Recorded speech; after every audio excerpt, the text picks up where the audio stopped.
Hello everyone, this is David, Fairly Secret Music, and today I am doing a reaction video to the Prog Nerd vinyl tag. Neve decided to create another Prog vinyl tag. Just like you all know, I don't listen to records really. I mean, I have a bunch of records. I could have probably grabbed a bunch of records for this, but as you know, I am a CD person, so again, all of these will be compact discs. So let's see here. There we go.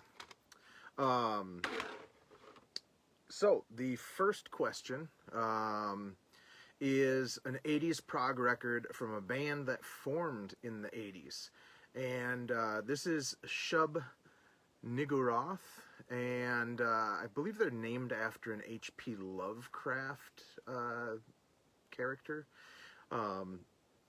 This band had one album called Introduction, and this is actually a 5-song album, and they had a lineup with a female singer, Ann Stewart, and bass, drums, guitar, piano, chanting with Anne, and a trombone. So what do they sound like? They sound like very reminiscent of Magma, but possibly the scariest thing. I have a cat down here who she wants some attention, so we might be able to see her a little bit. Her name is Roxy. Anyway, so yeah. So that, if you're like Magma, that might interest you. An album by a 3-piece band. I decided to go with Egg, which has Dave Stewart on keyboards. Let me find out who is actually in this. This actually could have been my Impulse Buy album too, because this has Dave Stewart on organ, piano, tone generator, Monty Campbell on bass and vocals, and Clive Brooks on drums. I bought this the same day I decided to buy all the ELP things again. I had all the ELP stuff for a long time, and then I had just Tarkus for a long time. So, meaning long time, I had all the ELP stuff way back in 2007. Decided I wasn't going to listen to it all that much, and decided to sell it. Back in those days, I would sell things to buy other things because I had a shitty job that didn't pay well. And so I found Egg the same day I decided I was going to start buying some ELP stuff. And they're very reminiscent of ELP because they have the same kind of lineup. I've only listened to this once. That's why I say this is an impulse buy, because I've only listened to it once since I purchased it, and I've had it for a couple months now. There's a lot of stuff that I have to get around to listening to. I just get stuck in ruts where I'm, not ruts really, but where I really want to just listen to one band all the time. Okay, let's move on. Canterbury. Wait, no, that was a 3-piece. This is the Canterbury. I decided to show this 3-inch disc. Oh, it's so cute. It is Henry Cow, and it actually doesn't even have a sleeve. You open this up and it just falls right out. But this is Henry Cow with Mike Westbrook Brass Band and Frankie Armstrong. And this has 2 tracks on it, 11 minutes altogether, and this has one of my favorite Fred Frith guitar solos on it, and that is partially because he sounds so much like Alan Holdsworth on this song. So that is my Canterbury. let me see here. My stupid phone turned off. And Impulse record. Here we go. Straubs. So a lot of esoteric stuff have come in and out of print really, really quick these days. So when I found each of these used, I decided, you know what? Whoops. I'm going to buy all of these Straub's CDs. And I have listened to a couple of them. They're pretty good. I think everybody knows them because of the Rick Wakeman connection. I love this cover, by the way. That cover is awesome. And they're not really prog, but I keep them in my prog section just for lack of a better place, because that way I know I will find them or see them and listen to them. Let's see. That was an impulse buy.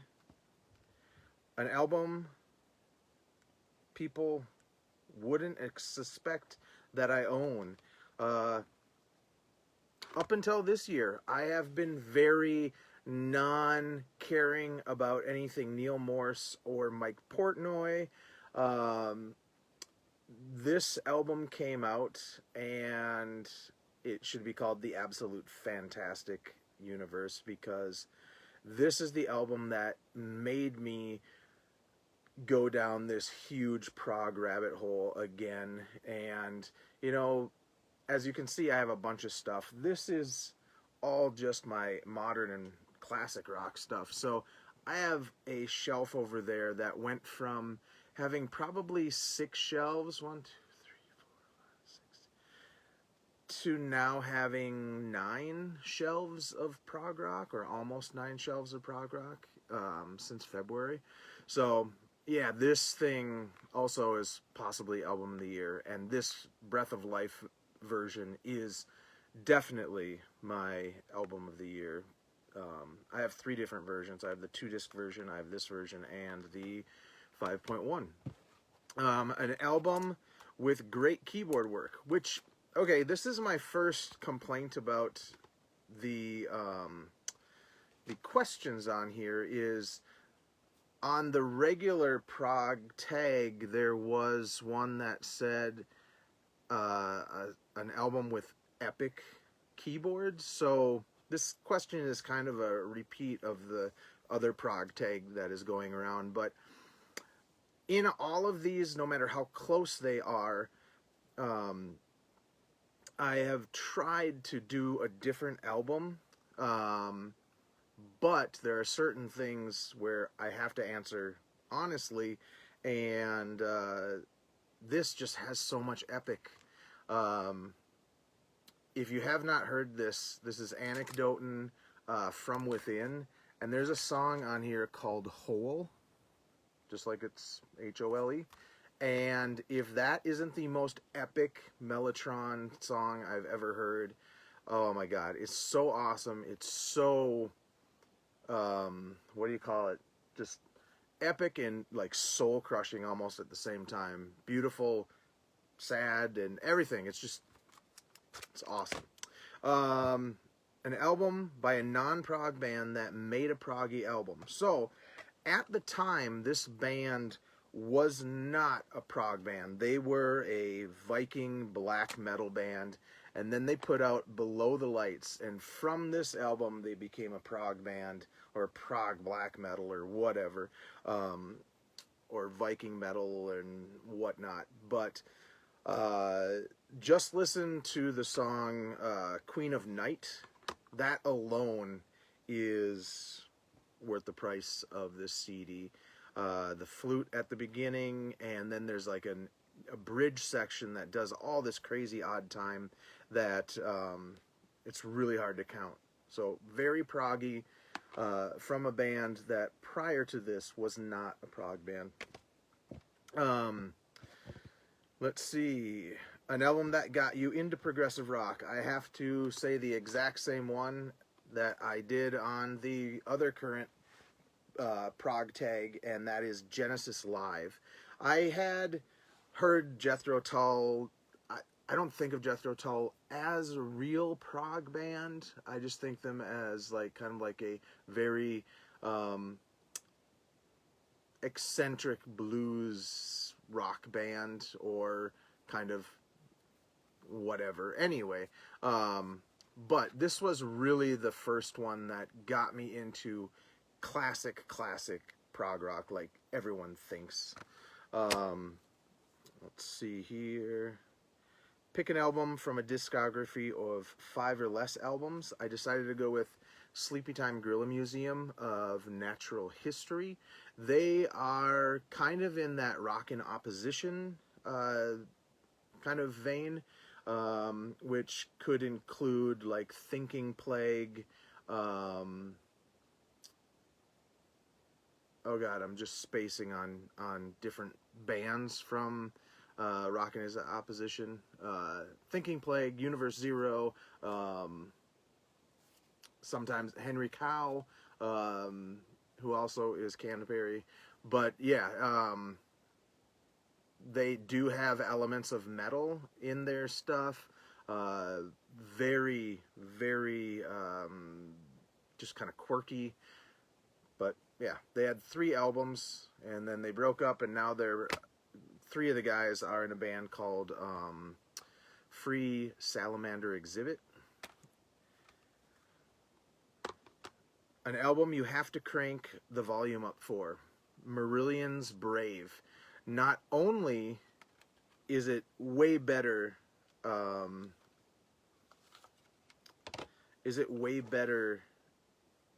cranked up, but let's see if they actually put it in here. They did.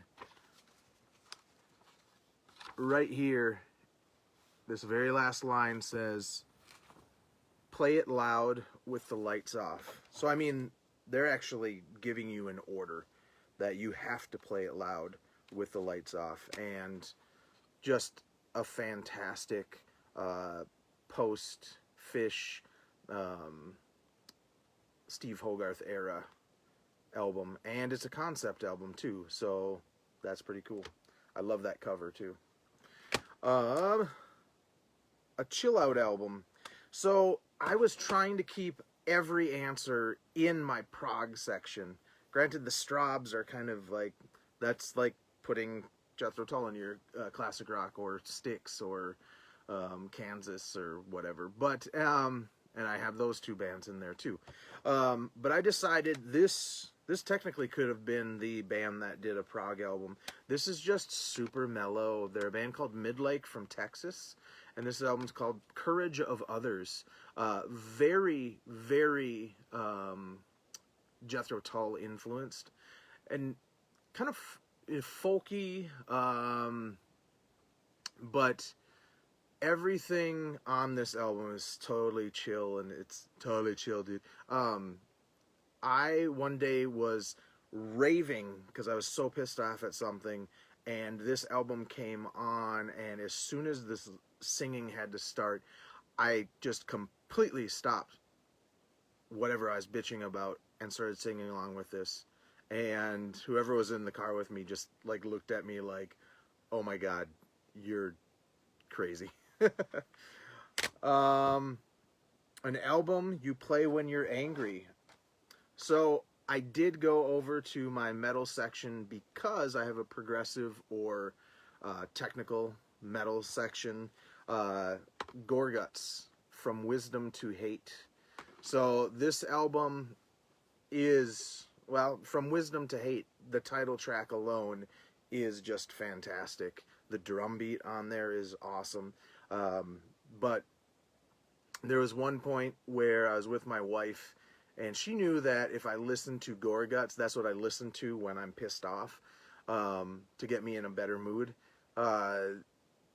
I was so irritated about something, and I went in to pay for my gas. I came out, and she had Gore Guts playing. And, you know, there are many fine women out there, but only a few will have Gore Guts ready for you when you're all pissed off. All right. Next one. An album you have more than one copy of. Well, that would have to be Gentle Giant Octopus. So this is the regular Columbia one. And then they put the a la carte remaster version, which brings back the Roger Dean artwork. So this was remastered in 2011. And then they put out the Steve Wilson CD and Blu-ray. So this was remixed. Well, most of it was remixed. Apparently they didn't have all the multi-tracks for some of the tracks, like 4 of them.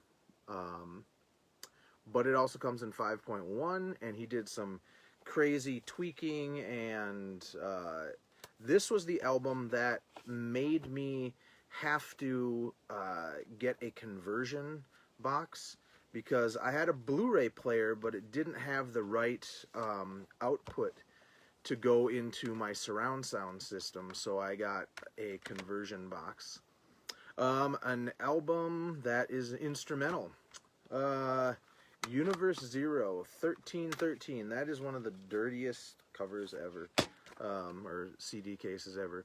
So this originally what came out, and the label was Rune 1313 for the label number. So they called it 1313. They also did a remix. This is awesome. I love this remix. They did a remix of their second album, Heresy, but that one isn't quite as awesome. There's a vinyl version, I believe, that has that cover.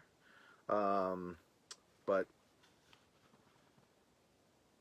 there's one question on here that said, show a 3-piece band, and I thought, well, how about if we did an 8-piece band instead? Actually, I was going to do a 9-piece band and show one of the live King Crimson CDs from recent. An album by a band you loved, but that disappointed you. So,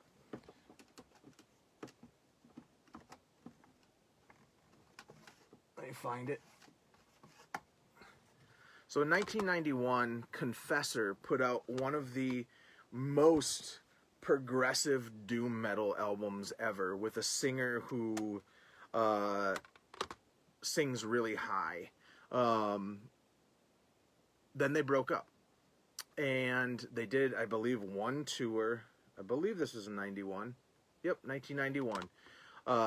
This album is awesome. If you like one song, you will like all of the songs. If you hate that one song or any one song, you're going to hate all the rest. But they put this out in 1991, and then 2005 they came out with this album. The production is fantastic, although I love the super dry drums on Confessor Condemned.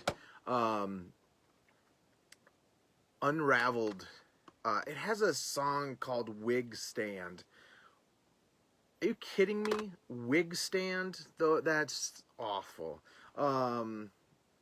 Yeah, this was a complete letdown, knowing full well how awesome they were on that. It did give us a DVD, though. They did do a tour and played in Norway, and that was filmed, so at least I got a DVD out of it. Otherwise, I would never see them live. Let's see. An album that sounds better on CD. All of them. Sorry, people. A new prog rock discovery. This band Grand Tour. I found these. Also, could have been a impulse buy also. This one came out 2019. This one came out in 2015. I didn't know anything about these guys. I did a lot of reading the day that I purchased them, so I know there are a bunch of people from different bands. I've yet to listen to them completely. I've listened to this partially, or maybe this one, I can't remember. I just loved the album title, Clocks That Tick But Never Talk. I thought that was cool. But this is another band, impulse buy. Let's see. An album you had to buy the deluxe edition for. So I'm kicking myself because they're now all out of print, and really more expensive than I want to spend. And they only basically come with a 5.1 version of them. But when it came out, I needed, yes, needed more than Food, Air, and Water, Close to the Edge by Yes, because I knew that out of all the Yes albums, my favorite Yes album would sound amazing in 5.1, and I was right.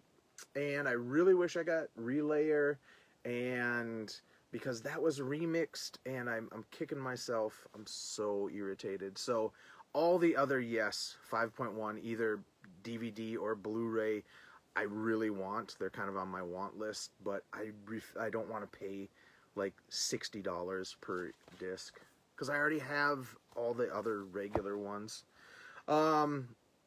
Triple albums, pick one studio and one live album. So this is kind of hard because, I mean, I buy CDs, and let's face it, if something is a double album on CD, it more than likely would be a 4-album set. And so I just picked 2 double albums, Spock's Beard, Snow, which is a 2-disc set.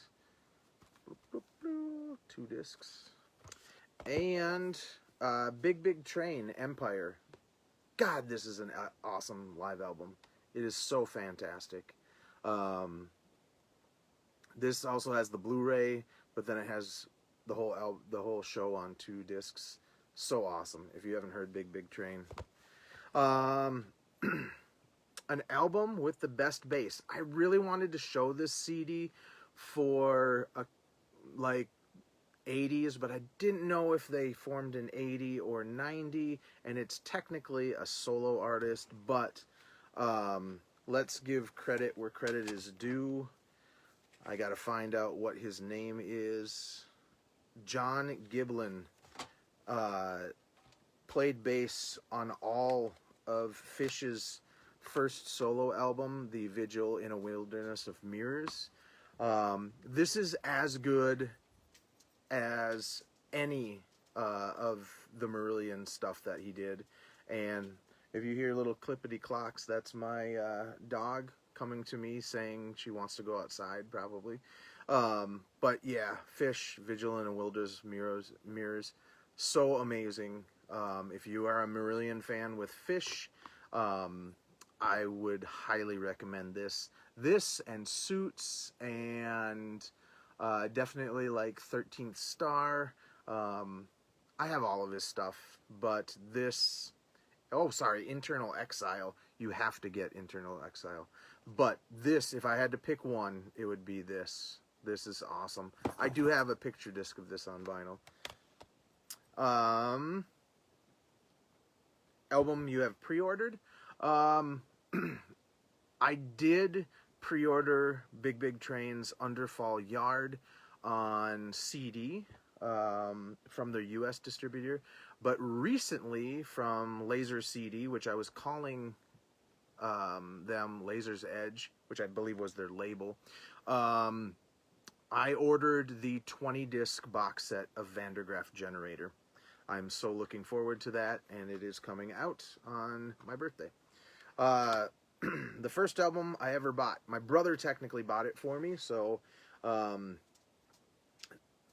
I think of Queen as a prog band, although they're not in my prog section. Whoa, hypocrite. But this was the first album that I remember owning, this one and Kiss Dynasty. And the first album I remember purchasing on my own is Night Ranger's 7 Wishes. And then last but not least, an album by a band more people should know about. This is another repeat of the Prog thread. I'm not sure what I used this as an answer for, but this is a band called the T Club, and there is called If When. And here, I'll put this up like that. And this band is from the United States. So fantastic. You can listen to this on their Bandcamp page, the Tea Club, if when. So that is the Prog Nerd vinyl thread done on CD. Have a good night.